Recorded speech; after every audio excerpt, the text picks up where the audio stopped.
Welcome back to Educate, Agitate, Organize. Last time we saw why caste survives. Not by force from the top, but by consent from the middle. And because people believe the whole order is holy.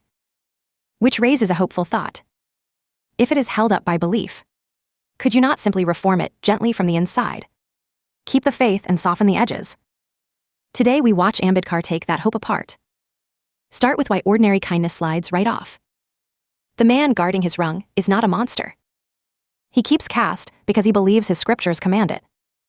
It is piety, not malice. Reason and compassion bounce off.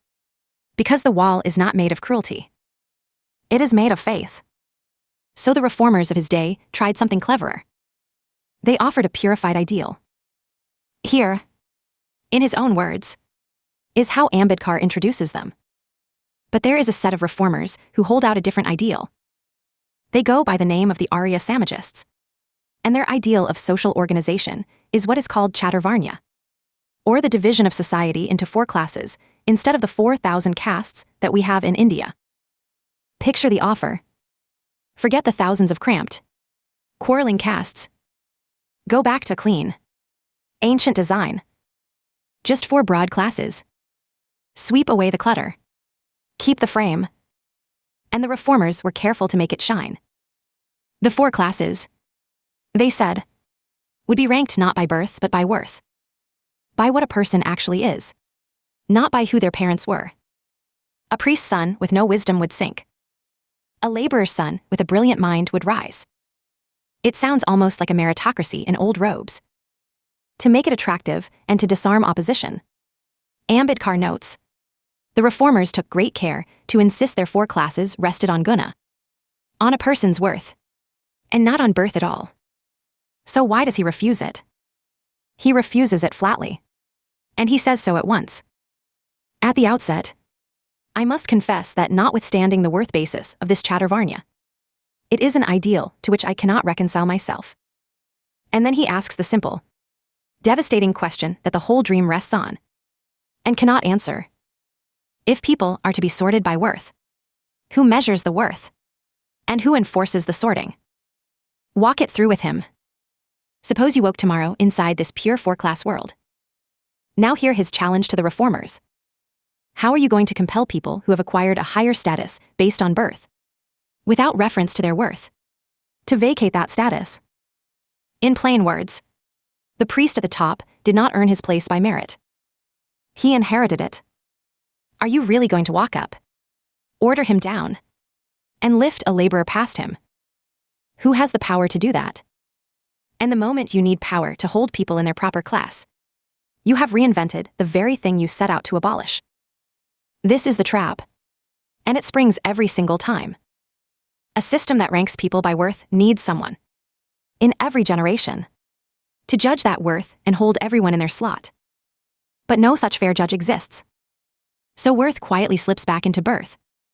The priest's son is simply assumed to be worthy. And to keep that assumption in place you need force. Ambedkar's verdict is brutal. Such a system, he says, cannot stand on its own virtue. It always rots back into a caste system, unless the state stands behind it with the law, ready to punish anyone who steps out of his class. So the pure ideal is a mirage. It cannot exist without the very machinery of force and inheritance it claimed to leave behind. Reach for the clean 4 classes, and you close your hand on the 4,000. And worse, the dream is not just empty. It is harmful. Because while people daydream of a kindly imaginary varna order, they find a perfect excuse to keep clinging to the real, ugly caste in front of them. Now we reach the deepest cut of the chapter. The line no gentle reformer would cross. Every reformer who said keep the holy books, just be kinder was making one quiet, fatal assumption. That you could leave the scriptures sacred and still drain the cruelty out of caste. Ambedkar saw that this is impossible. Because the scriptures are not innocent bystanders to caste. They are its source. They are where caste gets its claim to be holy in the first place. Hear how plainly he says it. To seek the help of the Shastras for the removal of untouchability and caste is simply to wash mud with mud. Read that again.